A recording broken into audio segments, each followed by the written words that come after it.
Chapitre 8. Ophir.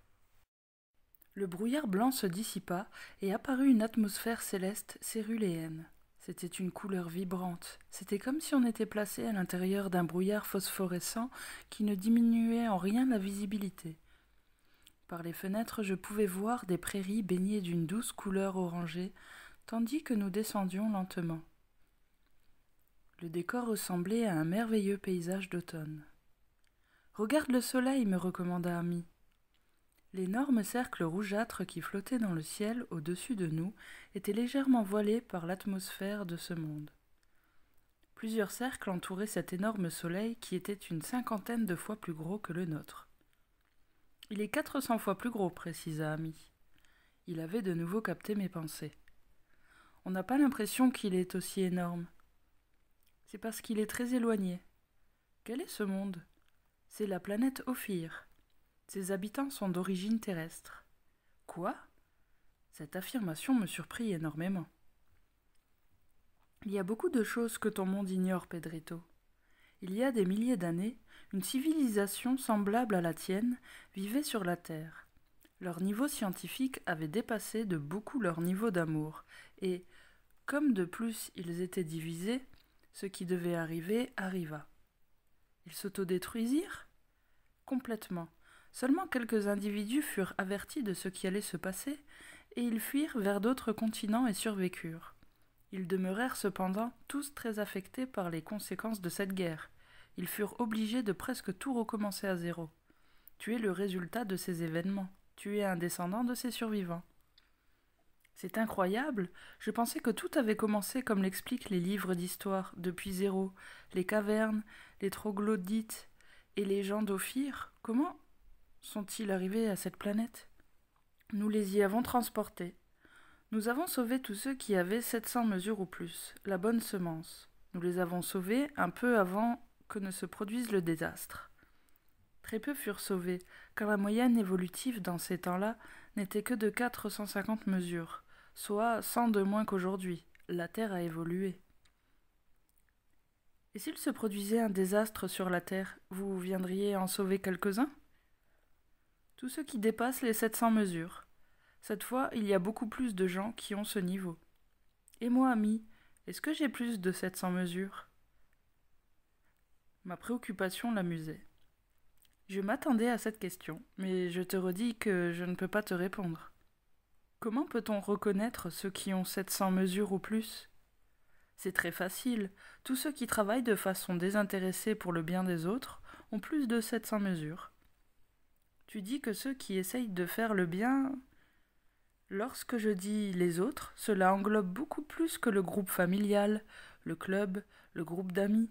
Et quand je dis le bien, je fais référence à tout ce qui ne va pas à l'encontre de la loi fondamentale de l'univers. Encore une fois, cette fameuse loi. Pourrais-tu maintenant m'expliquer quelle est cette loi ? Pas encore. Patience. Et pourquoi est-elle si importante ? Parce que si cette loi n'est pas connue, on ne peut pas faire la différence entre le bien et le mal. Beaucoup de gens tuent croyant faire le bien. Ils ignorent la loi. D'autres torturent, posent des bombes, construisent des armes, détruisent la nature, croyant faire le bien. Le résultat est que tout cela font beaucoup de mal, mais ils ne le savent pas car ils ne connaissent pas la loi fondamentale de l'univers. Ils devront cependant payer pour leur violation de cette loi. Je vois. Je ne m'étais pas imaginé qu'elle était si importante. Bien sûr qu'elle est importante. Il suffit que les gens de ta planète la connaissent et la pratiquent pour que ton monde se transforme en véritable paradis. Quand vas-tu me l'expliquer ? Pour le moment, contemple le monde d'Ophir. Il y a beaucoup de choses à t'apprendre. Parce qu'ici, tous pratiquent cette loi. Je m'assis dans un fauteuil à côté d'Ami pour observer cette belle planète sur l'écran. J'étais impatient de voir ses habitants. Nous nous déplacions lentement à environ 300 mètres d'altitude. Je remarquai une grande quantité d'objets volants semblables aux nôtres, et en les voyant de plus près, je pus constater qu'ils étaient de forme et de grosseur très variées. Je n'ai pas vu de grosses montagnes sur cette planète. Je n'ai pas vu de zone désertique non plus. Tout était tapissé de végétation, de diverses couleurs, d'une variété de verts et de marrons, jusqu'au orange, le tout en gradations distinctes.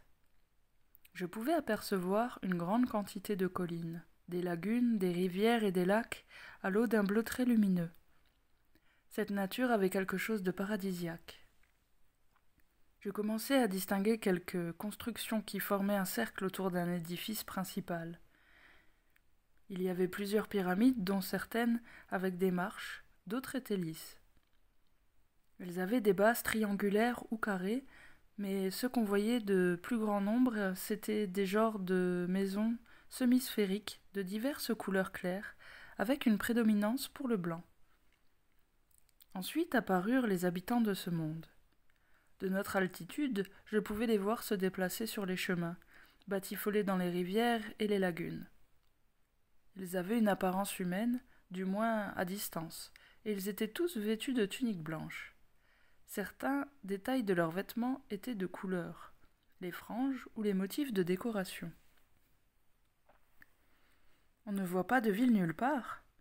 Il n'y en a pas sur Ophir, ni dans aucun autre monde civilisé. Les villes sont des formes de coexistence préhistorique. Pourquoi ? Parce qu'elles ont beaucoup de défauts. L'un d'entre eux est que trop de personnes vivant dans un même lieu produisent un déséquilibre qui les affecte ainsi que la planète. La planète ? Les planètes sont des êtres vivants ayant atteint un plus ou moins grand degré d'évolution. Seule la vie produit la vie. Tout est interdépendant, tout est interrelié. Ce qui arrive à la Terre affecte les personnes qui l'habitent, et vice-versa. Pourquoi trop de personnes dans un même lieu produisent-elles un déséquilibre ? Parce qu'elles ne sont pas heureuses, et la Terre le perçoit. Les personnes ont besoin d'espace, d'arbres, de fleurs, d'air libre. Cela s'applique aussi aux gens évolués ? J'étais surpris parce qu'Amy insinuait que les sociétés futures vivraient dans un environnement de style ferme, tandis que je pensais tout le contraire, ville artificielle en orbite, immense édifice, ville, métropole souterraine, du plastique partout comme dans les films. Les gens évoluaient plus que tous, répondit-il. Je croyais que c'était le contraire. Si sur la Terre, vous ne pensiez pas tout à l'envers, vous ne seriez pas sur le point de vous détruire de nouveau. Et ce peuple d'Ophir ne désire-t-il pas retourner sur la terre ? Non. Pourquoi ? Lorsqu'ils quittent le nid, les adultes ne retournent pas au berceau. Il est devenu trop étroit pour eux. Tout en continuant notre descente, nous approchions de quelques édifices peu élevés d'un style très moderne. Ceci est ce qui ressemble le plus à une ville telle que tu peux en rencontrer sur une planète civilisée. C'est un centre d'organisation, de distribution et de présentation de manifestations culturelles. Les personnes y viennent occasionnellement pour y chercher des provisions ou encore pour assister à des manifestations artistiques, spirituelles ou scientifiques, mais personne ne vit ici. Il immobilisa le vaisseau à environ 5 mètres d'altitude et dit avec enthousiasme : « Tu vas maintenant faire la connaissance de tes ancêtres d'il y a quelques milliers d'années. » Nous allons sortir du vaisseau ? N'y pense pas, tes virus pourraient tuer toute la population de ce monde. Et pourquoi ne t'affecte-t-il pas, toi ? J'ai été vacciné, mais avant de retourner à ma planète, je devrais me soumettre à un traitement purificateur. Beaucoup de personnes circulaient ici.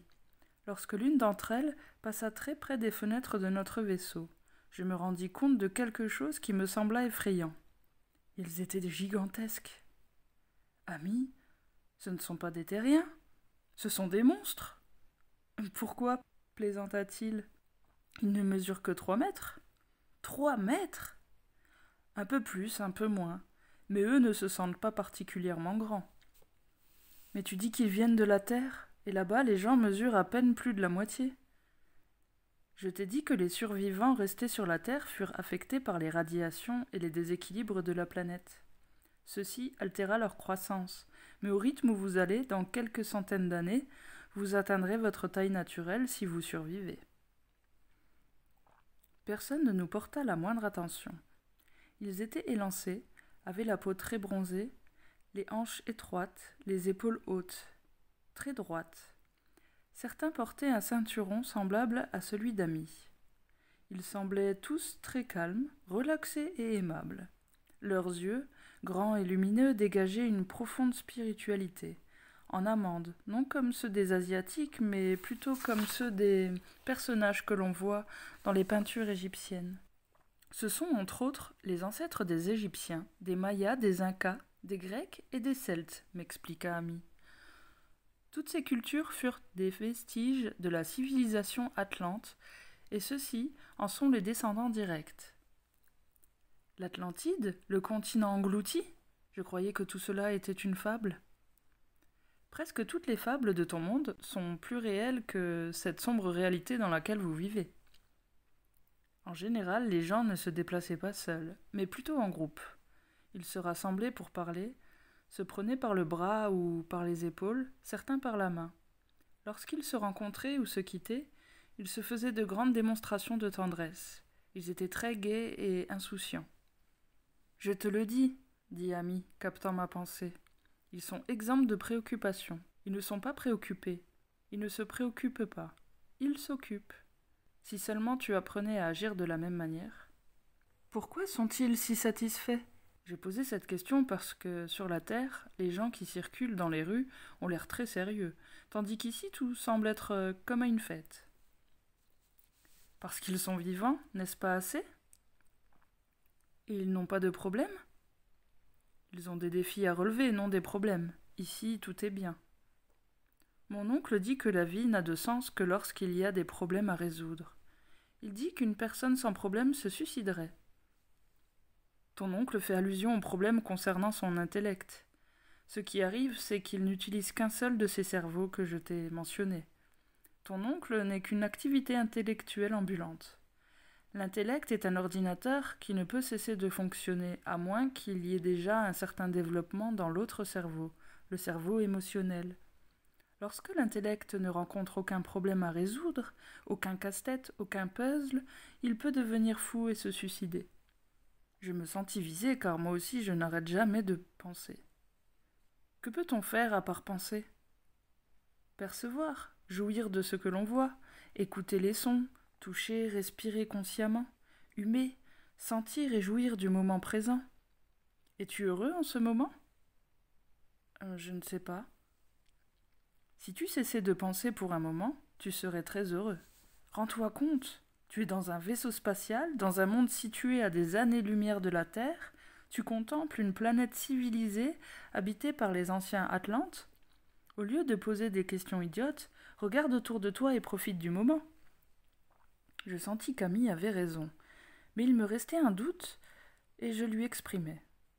Alors la pensée ne sert pas? Une conclusion terrienne typique, dit-il en riant. Si ce n'est pas le meilleur, c'est le pire. Si ce n'est pas blanc, alors ce doit nécessairement être noir. Si ce n'est pas parfait, c'est démoniaque. Si ce n'est pas Dieu, c'est le diable. C'est de l'extrémisme mental. Il s'installa confortablement dans le fauteuil. Il est bien évident que la pensée sert à quelque chose. Sans elle, tu serais un végétal.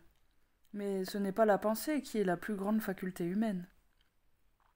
Quelle est-elle alors? Jouir? Pour pouvoir jouir, il est nécessaire que tu te rendes compte, que tu prennes conscience de ce dont tu jouis. Et se rendre compte n'est pas penser? Non, se rendre compte, c'est la conscience. Et la conscience n'est pas raisonnement, c'est plus que cela. Alors la conscience est le maximum, concluai-je, un peu fatigué de cet imbroglio dans lequel je m'étais moi-même plongé par mes questions. Ce n'est pas cela non plus, dit Ami avec un sourire mystérieux.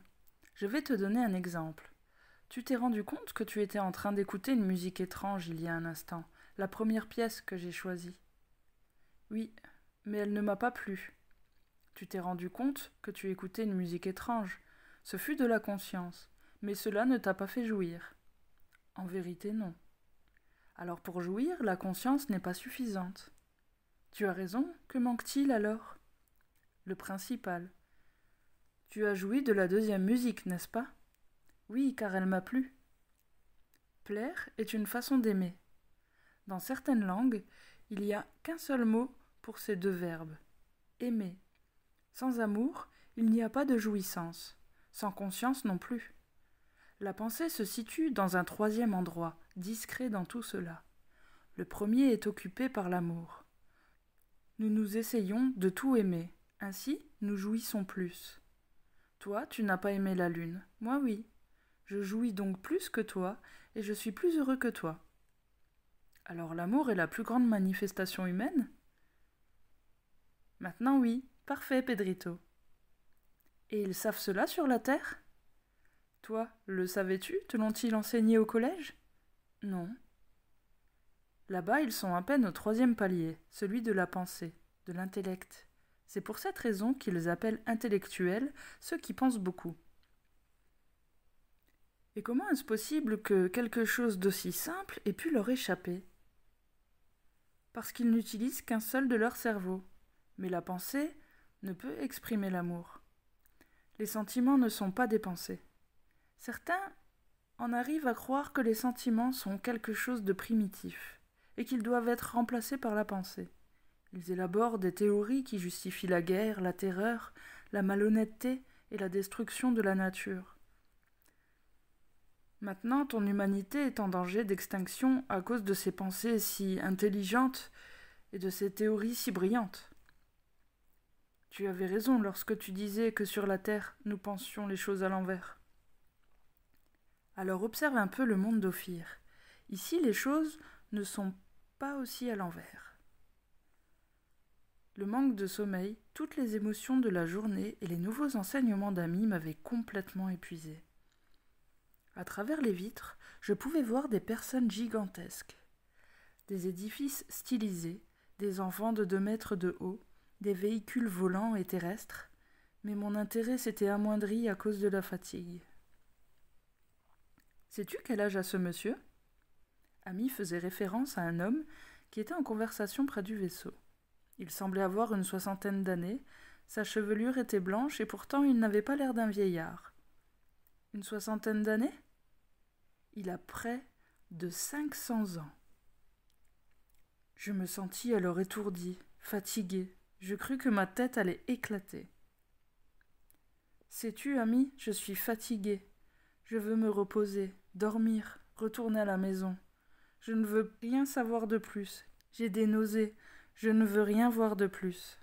Une indigestion informative, plaisanta Ami.